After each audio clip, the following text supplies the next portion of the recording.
It's a great pleasure to be here. I'm here to talk about cancer. I'm not a physician. I'm not a biologist. I'm a technologist. But I'm learning about cancer. And over the past course of 10 years, I experienced the life of a cancer patient through my family members and close friends. My mother got cancer, my father got cancer, and one of my closest friends got cancer. My parents were diagnosed quite early on, but the closest friend that I had, unfortunately, was diagnosed quite a late stage, and he had to go through a very painful process before he passes away. And what struck me is that when you were told that a person has cancer close to you, no matter how strong you are, you're completely shocked. And the first thing you hear is that we have a bad news. Unfortunately, this person has cancer, and come and see us in 2 weeks to talk to the oncologist. At that moment, your back is completely against the wall, and you don't know what to do. You don't know who to talk to. Even as a smart person, you don't understand the concept of the disease. So the first thing you do is you go to what I call Dr. Internet, and you start Googling and searching and trying to understand what is it. And then you get overloaded with the amount of information, the information that you're not sure whether they're certified or not, the information that goes over your head because the medical terms that is being used is completely non-comprehensive, or the scary information, ugly pictures, scary pictures, grieving messages, how people recovered after the passing of the person. So, and it amazes me that there is no specific source of information that provides consumer-friendly content about the cancer. When you go to the physician, when you go to oncologist, you pretty much put your life in the hand of oncologist. And you don't know, you trust them. But the reality is that depending of their experience, depending of how many cases they dealt with, they may or may not know about alternative care that could be available to you, about alternative clinical cares that could be available to you. A lot of time, the time that you spend with oncologists is the first time is about 20 minutes. The second time after another 3 weeks is about another 20 minutes. And the process is quite striking because unless you don't ask the question, you don't get provided with the information. And again, at least it's been in my case and a lot of people that I have spoken to. So that's one of the reasons why a lot of physicians actually don't like Dr. Internet, because you go with the information to physician and you ask for, can you run this test? Because I read it on Internet that this test is actually good for me. And they say, oh, okay, we write the test. And that information is still, again, is not reliable. So what I'm doing in my new position is that I thought, why not create a platform where you can provide an application that you can provide it to cancer patients that connect them with reliable source of information about the clinical trials that are available on a daily basis and the results get produced. Provide them with a series of questions about their cancer that they can take it and go to the oncologist and ask the oncologist to walk them through the questionnaires. That when they input the question, it goes back to the data source and brings relevant information. Put them in touch with other cancer patients and put their family in touch with other family members of other cancer patients. So to me, it's time about connect, communicate, and share. But before we go to the details of that app, there are certain statistics that was quite striking to me. When I'm looking at the global number of cancer patients and death, right? There are 14 million new cancer patients every year globally, worldwide. And there is 8.2 million cancer deaths per year.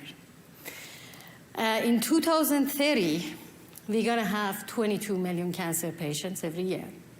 And with the way that we're moving up, the death is going to grow to 13 million per year.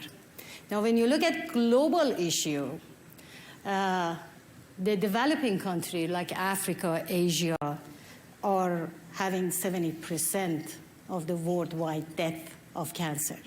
So while our global health is constantly talking about infectious diseases and the dangers of infectious diseases of like Ebola or malaria and those things in developing countries, it's cancer that is causing the largest number of deaths globally. Now let's look at US.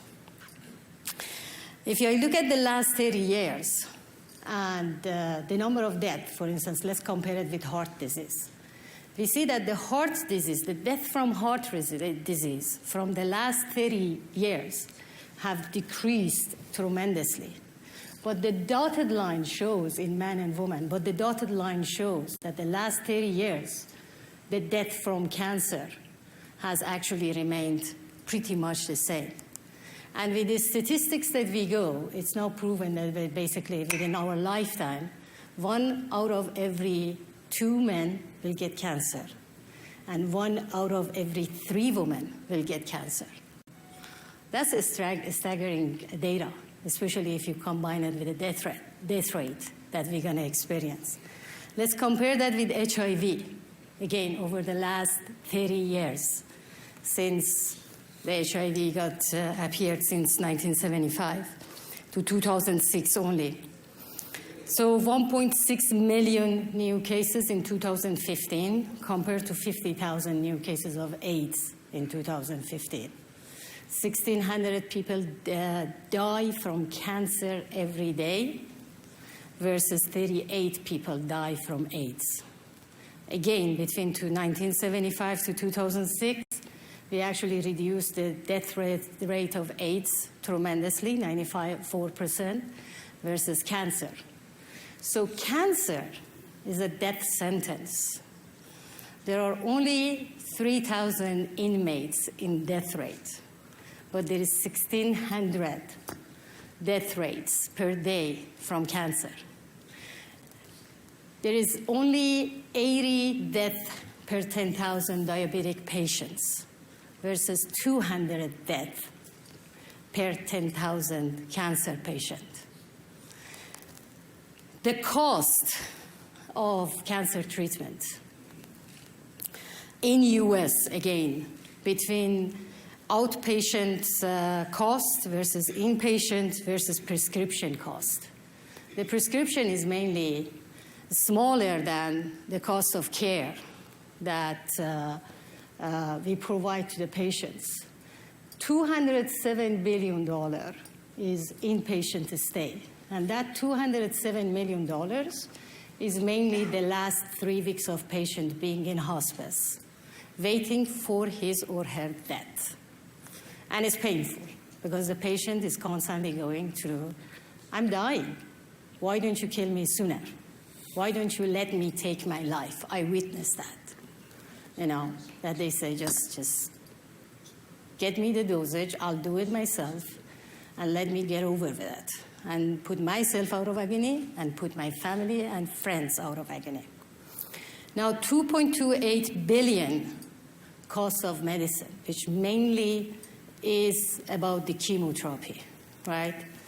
Now, let's look at the result of chemotherapy.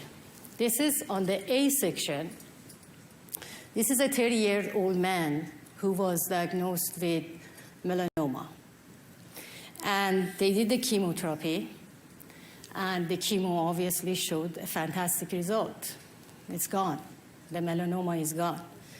But then after 9 weeks, the melanoma came back, even in a worse case than the previous one.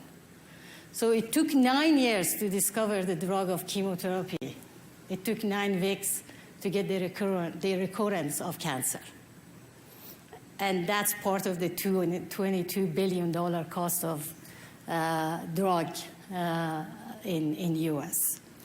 So why is chemo doesn't work? Why is it that we haven't been able to really achieve much in terms of getting progress in curing cancer? I'm learning, right? I think what happened is that over the last decades, we looked at cancer in a wrong way. We thought that cancer is a single clonal disease. We thought cancer is a homogeneous network. We thought it's one type of network. The tumor has only one shape and is one type of infectious disease. But now we know that cancer is a multi-clonal disease. It's a heterogeneous. Tumor is heterogeneous. The breast cancer that I would get, if I'm one of the two, it's a heterogeneous tumor. That is formed from gene mutation. And within that tumor, I may have heterogeneous subtumors. Some of them are asleep, some of them are active.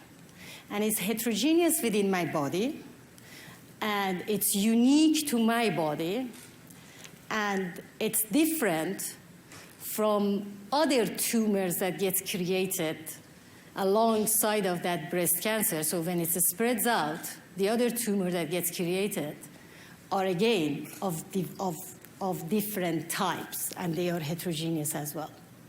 So it's unique to me, it's unique to other tumor that gets created, and it's unique between me and the other woman that gets breast cancer, which makes cancer in its own right, each tumor, a rare disease.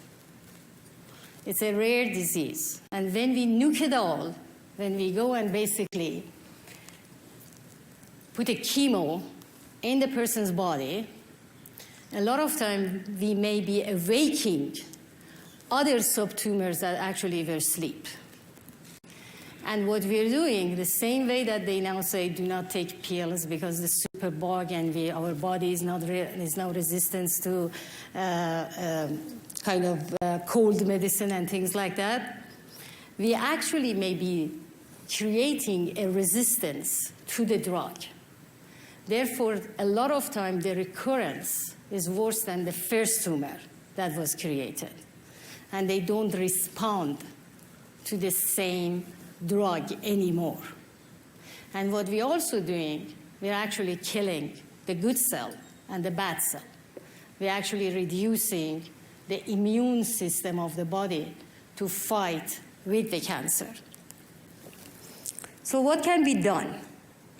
We can use technology to interrogate cancer. We need to interrogate cancer at genomic level, protonomic level, and immunological and metabolic level. We need to identify tumor ID. We need to understand which gene is actually causing the protein malfunctioning. We need to also empower patients to go to oncologists more informed. We need to empower patients to be part of that disease management and that therapy decision-making. And we need to deliver a personalized data delivery, molecular-based treatment to patients. So we need to do whole genome sequencing from the entire 3 billion pair of DNA within the genome. We need to get to the 20,000 genes that are actually creating the protein that becomes the cancer. And then within that protein, there are thousands of mutations that cause cancer. We need to understand which one of these are programmable that we can actually interact with. And then we need to run a medicine that actually targets that specific genome and when we apply the drug, the mutation in real time changes. So we need to go back and run this analysis again dynamically and in real time. The amount of data that one person's genome takes in terms of processing is about terabytes of data. So think about the computing power. Think about the amount of data analytics that you need to run there. And think about the artificial intelligence behind the scene that need to understand the entire communication between all these genomes. And think about that process runs over and over in dynamic fashion and in real time. One of the things that we're doing in NantWorks as part of the Nant Health family and Nantmomics, we now have created our own lab that we can run this data analytics in 47 seconds so that we can provide the information to caregivers that they can actually provide that type of scientific, evidence-based approach caregiving to the patients.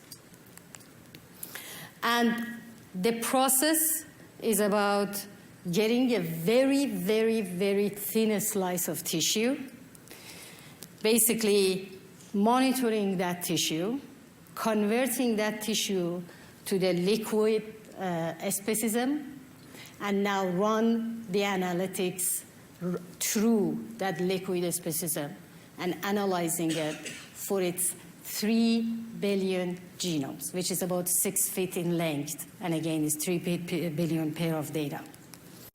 So it's about time that we now go through an evidence-based treatment. And this is one of the things that Nant Health and Nantmomics are actually doing end-to-end, from taking the biopsy to pathway and analyzing the genome and protonomics, and then suggesting the best drug for the type of cancer to the individual need.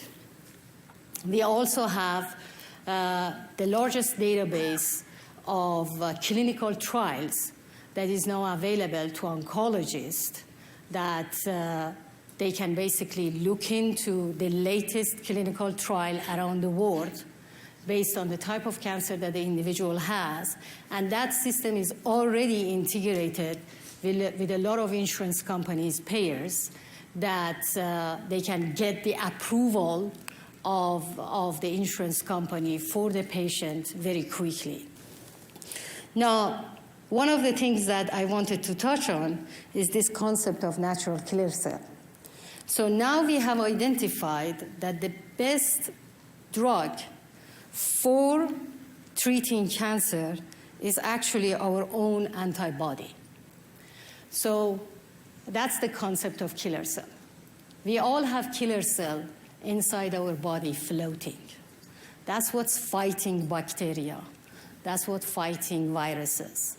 But what happens is that when a cancer gets created, it actually manages to put the killer cell into sleep and into idle mode. And that's when it gets time to basically grow inside the body. By going from genome to DNA, by going from DNA to RNA to protein level, we can actually detect and recognize which protein is the one that is causing cancer. And then we can go and find the antibody available to fight that cancer, which is the largest database of antibody that we have that can cure that cancer. And then we can inject that antibody into the killer cell. So my own antibody into the killer cell and inject that killer cell into the body. And then the killer cell will find the cancer cell and it attaches to the cancer cell and it kills the cancer cell only without tapping into, without killing the good cells, without killing the immune system. So it becomes a very targeted therapy to attack. It becomes a missile, it's basically. You basically create a missile inside the body, targeted missile that goes and kills the tumor. I wanted to show you a couple of videos. So on the left side, the red cell is actually the cancer cell. And this is actually inside. These are actually the cancer tissue. And that gray individuals that running around is actually the killer cell. That it goes around and around of the good cell, and it basically attacks the cancer cell and only kills the cancer cell. This is what we call the dance of proteins. And on this one, these are all the cancer cells, and this is actually the killer cell going, targeting all the cancer cells and killing them one by one. And that's a breakthrough that we want to see, that everybody, all the patients, are receiving. Because at the end of the day, there is no cost to human life. There is nothing that there is nothing that can justify, this process is too costly, or this process is, costs too much for us. When you talk about my life, it's my life. And I have seen, unfortunately, some oncologists talking about it's more information for us, it's more forms for us to fill, it's more headache for us, and that's why the patient empowerment need to be part of picture. That's why the patient need to have the information available to them, be part of decision-making, and ensure that they receive the therapy that is available to them. When you look at, again, patient journey from emotional response, from pre-diagnostic to recovery, it's quite a roller coaster drive, A lot of time people have pain, and they go to the family physician, and they come back with a whole bunch of different diagnostics that they made, and they go through the pain process for a year, and all by a sudden a test result comes back after a year that, oops, it was cancer, that we missed it, right? The funny thing is that when you run a survey, under the diagnosis side, some people say, at least I got a momentary relief that the source of pain was cancer and nothing else or nothing mysterious. So they get that short relief. During the treatment, they're nervous, they're emotional, they're scared. So during the treatment, they're nervous, they're emotional, or they're hopeful. And during the recovery, skeptical, grateful, hopeful, or they just die.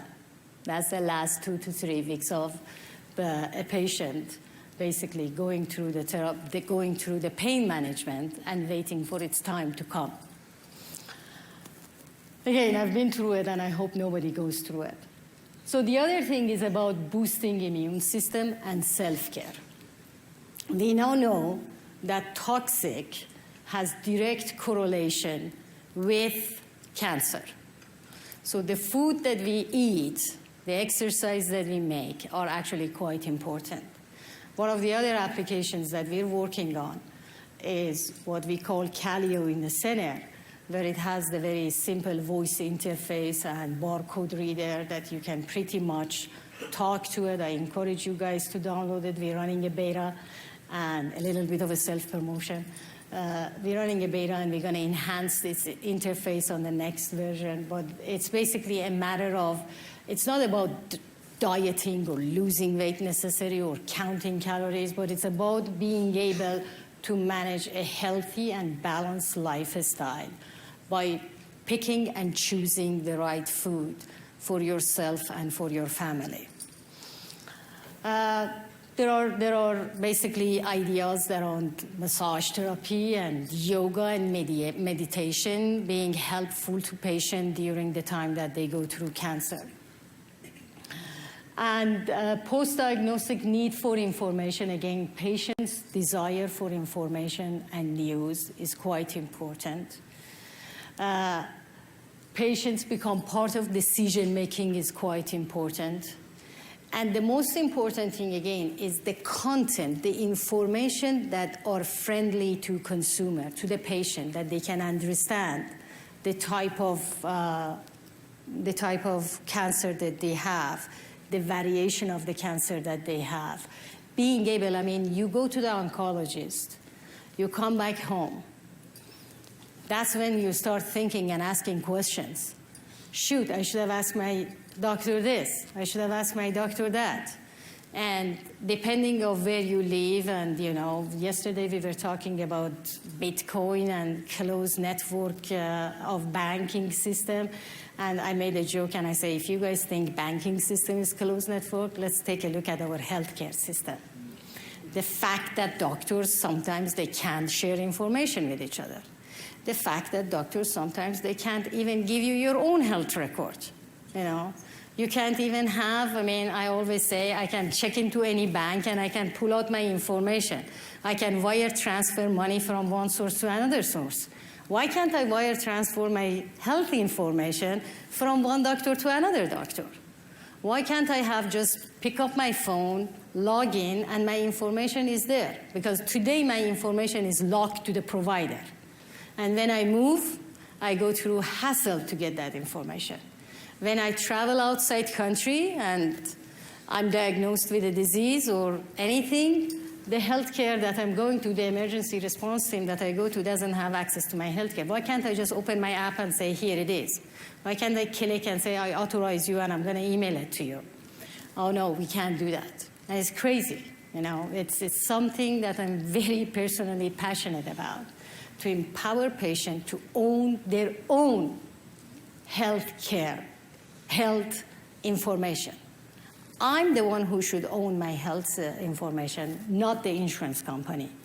I'm the one who have to decide who sees my health information, not the insurance company.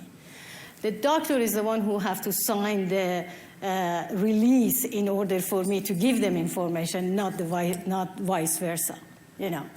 So that's definitely another activities that I have under my management to democratize consumer health information and give them the ability. Actually, thank you. Thank you. And give them the ability to own their own information. On the Cancer Connect application, it's an application that we're releasing in 2 months, and people can just download it. People can log in their information, whether it's their own information or a family member who has cancer, and they get access to a personalized content around their own cancer or the type of cancer that they have. They get question list of which they can take to the oncologist to ask the question and basically input their answer to that application and submit it back to the platform in order to receive more information about what are the alternative cares, what are the other clinical trials that have done, other clinicians have done that they had seen response, so that you can ask the oncologist for that type of clinical trial or for that type of treatment. The second version that we're going to release in 4 months is going to have connection, like a social networking of cancer patients that actually connects the cancer patient to other cancer patients. I was talking to another person last night, and he said, oh yeah, my son has a rare disease, and the first place I went to Dr. Internet. And I started searching for that rare disease. And in 10 minutes, and this person is an executive in a very high-tech company, super smart, double PhD. And he said, in 10 minutes, I couldn't read anymore. I couldn't understand any of the information. And he says, all by a sudden, I came across these 2 brothers that have that rare disease. And they started creating their own blog. And they started basically providing video of their own life about the rare disease, which he said that I thought, oh my God, now I understand what this disease is and why my son acting the way it acts. So it's about patient to patient. And it's about that continuity and availability of information so that after the 10 minutes time that I get with my oncologist, I can go back and really get deep into what I need to do or what other people's actually experience so that I can make a better decision, a more informed decision. And we're going to focus I'm going to spend a lot of time around creating that consumer-friendly content about cancer so that people can understand it, And eventually, we want the cancer patient to be able to actually choose their kind of clinical trial that goes and get back connected to the clinic that can actually offer that service to them. And after the patient is the life of people around them, right? Because again, I'm a lucky candidate of cancer because of the cancer that I had in my family. So now I need to take care of myself. I need to know over time what is available to me or what is not. I need to know what kind of sign I need to watch for, right? So after the cancer patient, it's now about the family that probably they may have or they may get the same cancer or of different type. So again, it's about connecting patient to content, patient to other patients, patients to other possible treatments available to them, and then family of the patients to other family members. Looking to the future, a strategy to fight cancer for us is first enabling personalized treatment, leveraging genomics and protonomics. On our Nant Health and Nantomics company, we are pushing bottom-up from clinics to hospitals to oncologists to provider. On my side, I'm focused on patient downward. So consumerization of healthcare is my passion. Patient empowerment, enhancing patient immune system. Improving the immune system is very important, and hopefully it could be the preventional method of fighting cancer. Again, if we can kind of improve our immune system. And then the next step is utilizing data analytics, artificial intelligence, to identify the trends, to correlate. From that the staggering $1 billion cost of cancer treatment today, we really don't have any data that what worked, what didn't. Patient receives treatment. We go through a staggering cost of healthcare for cancer, and we don't know what worked, what didn't. Pretty much is like flipping a coin. Wow. And that's one thing that as IT, as technologists, we can do. We can now utilize data analytics. We can now utilize artificial intelligence. We can look across these different data sources, patient's life, family life, their eating habit, their diet, the type of treatment they got, the response they got to that treatment. And that becomes different source of data that we collect, we process. We come to a decision, we come to a result, we put that back into the system.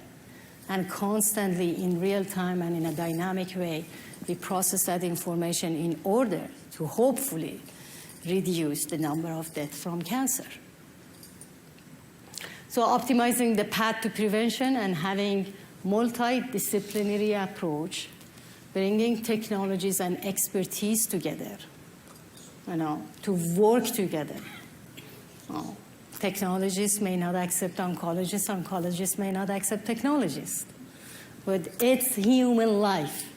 We need to put that ego aside and work together and ensure that we can provide the care that our members, we need in order to live a better life.